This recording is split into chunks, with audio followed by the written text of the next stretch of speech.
शाब्दिक गति को क्या कहते हैं? मोशन। क्या कहते हैं? मोशन। तो गति के जो नियम है, गति के नियम दिया है सर आइजैक न्यूटन ने। किसने दिया है? Sir Isaac Newton. Sir Isaac Newton ने अपनी पुस्तक कौन सी लिखी थी? प्रिंसिपिया।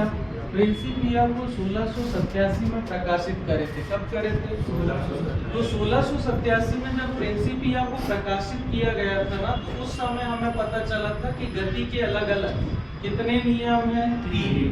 कितने नियम हैं? 3 नियम है। काय के?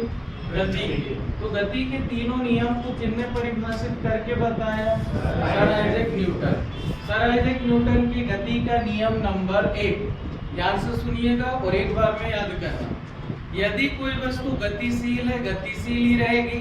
यदि कोई वस्तु विराम है तो वह विराम ही रहेगी। उसकी स्थिति में तब तक परिवर्तन नहीं आ सकता जब तक उस पर कोई बाह्य बल आरोपित ना किया जाए। समझ रहे हो ना?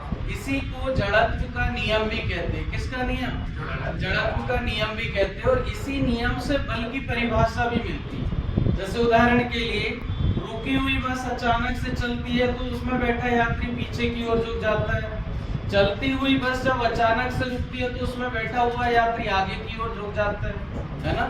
कंबल होता है, कंबल को अगर हम डंडे से पीटते हैं, कैसे पीटते हैं? डंडे से। तो जब डंडे से पीटते हैं तो कंबल में जो डस्ट होता है वो स्थिर रहता है। समझ रहे हैं ना? और जैसे उस पे डंडा चलता है तो जो उस पे स्थिर है, क्या? डस्ट, वो कहाँ की ओर? वो अपनी जगह पे रहता है, रुका हुआ रहता है, और कंबल पीछे हट जाता है। तो वो जब झटके से पीछे हटेगा तो वो बाहर गिरेगा कि नहीं गिरेगा? तो यही है बेटा किसका नियम?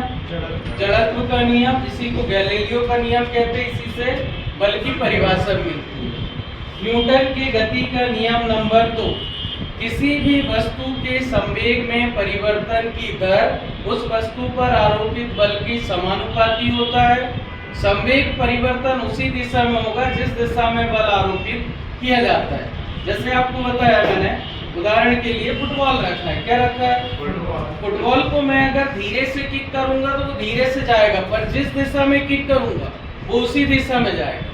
अगर मैं उसी फुटबॉल को तेजी से किक करता हूँ तो वो तेजी से जाएगा, और जिस दिशा में किक करूंगा तो वो उसी दिशा में परिवर्तन दिखाएगा। तो इसे बल का व्यंजक कहते हैं। किसका व्यंजक?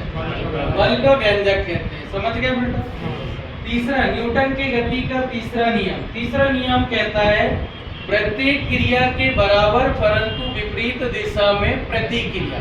जैसे अपन देखते हैं बंदूक चला रहे, तो बंदूक चलाएंगे तो गोली जितनी स्पीड से निकलेगी ना, उतनी स्पीड से धक्का पीछे देगी नहीं देगी बंदूक से गोली जब चलेगी।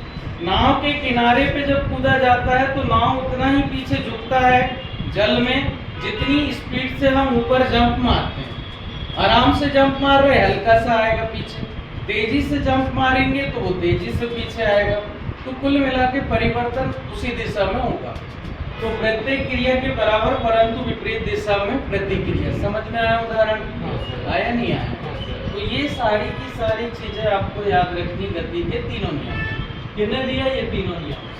Sir Isaac Newton. ठीक है।